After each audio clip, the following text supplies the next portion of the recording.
په ژوند کې به کوم انسان ډیر کړيږي دا درته پته شته په ژوند کې به هغه انسان ډیر کړيږي کنه کوم انسان چې په زړه باندې صادق وي ځکه هغه انسان په دې بنیاد باندې کړيږي چې هغه هر چاته چې کم دی غاړه غټي ورزي هغه په هر چا باندې اند اعتماد کوي هغه د چا غیبت نه کوي نو ځکه هغه انسان کړيږي ولې چې هغه صادق انسان او د خوشحالو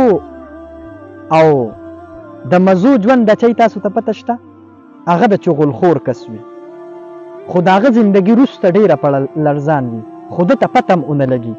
ځکه به د هغه زندګي په سکون کې چې هغه ماله راځي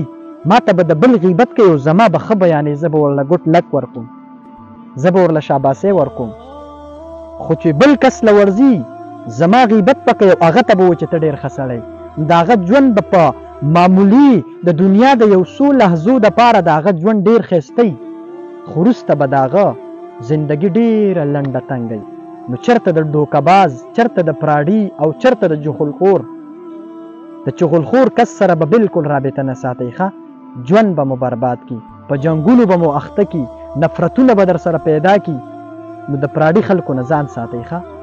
او کم خلک چې په زړه صادقه وي که نه د هغوی وړوکی زړه نه وي د هغوی زړه چې کم دی هغه دنیای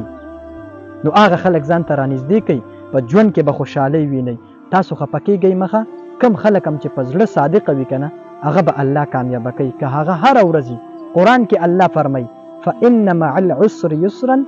ان مع العسر يسرا بے شک تنگی کے بعد کشادگی ہے تاسو مخه پکېږئ تاسو تم الله یو بهترینه مقدر کړی دا و به تاسو ته درکوي نو خفه کېږئ مه کوم انسان چې په زړه صادقه وي